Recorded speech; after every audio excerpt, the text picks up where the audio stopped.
अस्सलाम वालेकुम दोस्तों, कैसे हैं? उम्मीद करता हूँ सब खैरियत से होंगे और मजे में होंगे और हमारे लेक्चर एंजॉय कर रहे होंगे। और अगर अभी तक आप लोगों ने हमारे चैनल को सब्सक्राइब नहीं किया तो जरूर सब्सक्राइब करें ताकि हमारे हर आने वाली वीडियो आपको वक्त पर मिल सके। जैसे आप लोगों को पता है कि हमारी 9th क्लास का कोर्स स्टार्ट है और हमने बहुत सारे लेक्चर इसके हवाले से रिकॉर्ड किए हैं। और अगर आप लोगों ने वो लेक्चर नहीं देखे तो पहले जाके वो देखें और उसके बाद ये वाले लेक्चर देखें ताकि आप लोगों को अच्छी तरह समझ आ सके। तो देखिए, हमारा टॉपिक है force and change and momentum. इससे पहले हमने एक बहुत डिटेल के साथ मोमेंटम पे एक वीडियो रिकॉर्ड किए, पहले वो देखें। उसको देखने के बाद आप लोग जो है ना ये वाला एक वीडियो देखिए। इसमें ये छोटी सी मैथमेटिकल स्टेटमेंट है।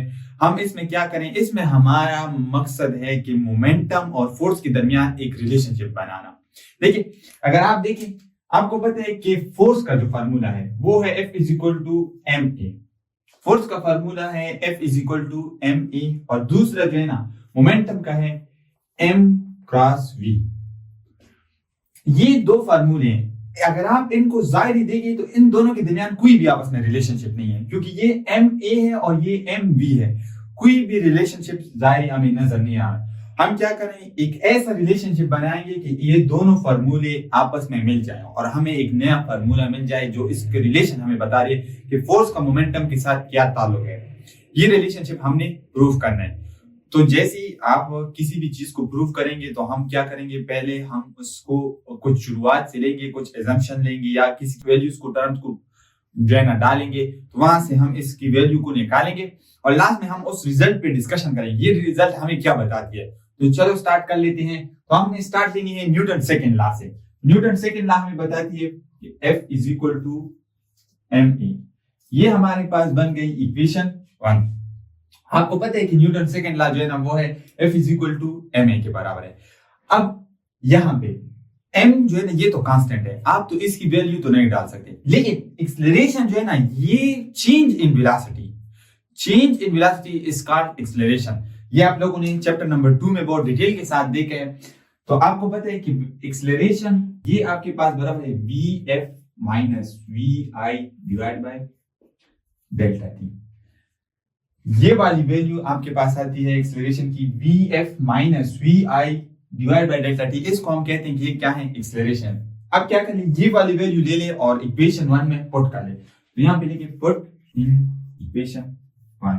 इक्वेशन 1 क्या बन जाएगी, इक्वेशन 1 इसकी जगह पे हमने वो वाली वैल्यू डाल ली। अब क्या कर लेते हैं, ये इसके साथ मल्टीप्लाई हो रहा है तो दोनों के साथ मल्टीप्लाई कर लेंगे।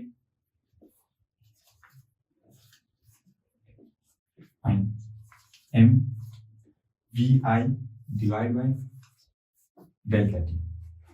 अब अगर आप लोगों को पता हो कि मोमेंटम जो है ना वो P is equal to m v के बराबर है, अगर हम इसको इनिशियल मोमेंटम लेना चाहें तो यहाँ पे क्या होगी एम वी आई, और अगर हम यहाँ पे पी एफ तो ये बन जाएगी एम वी एफ, मतलब फाइनल वेलोसिटी वाली जो मोमेंटम है वो बन जाएगी। तो यहाँ पे देखें, आप लोगों को यहाँ पे ये चीज बिल्कुल नजर आ रही है, एम वी एफ मतलब फाइनल वेलोसिटी और एम वी आई मतलब इनिशियल वेलोसिटी। तो इस जगह पे हम ये लिख सकते हैं कि फोर्स आपके पास बराबर है P F minus P I divide by delta t. अब फाइनल माइनस इनिशियल ये आपके पास बराबर होता है change momentum divide by delta time. तो ये हमने एक रिलेशन, शुरू में मैंने बताया था कि हमने फोर्स और मोमेंटम के दरमियान एक रिलेशन डिराइव करनी है, जो हमें एक ऐसा फार्मूला निकालना है जो हमें फोर्स और मोमेंटम का रिलेशन बता रहे। तो ये वाला फार्मूला हमारे पास आ गया।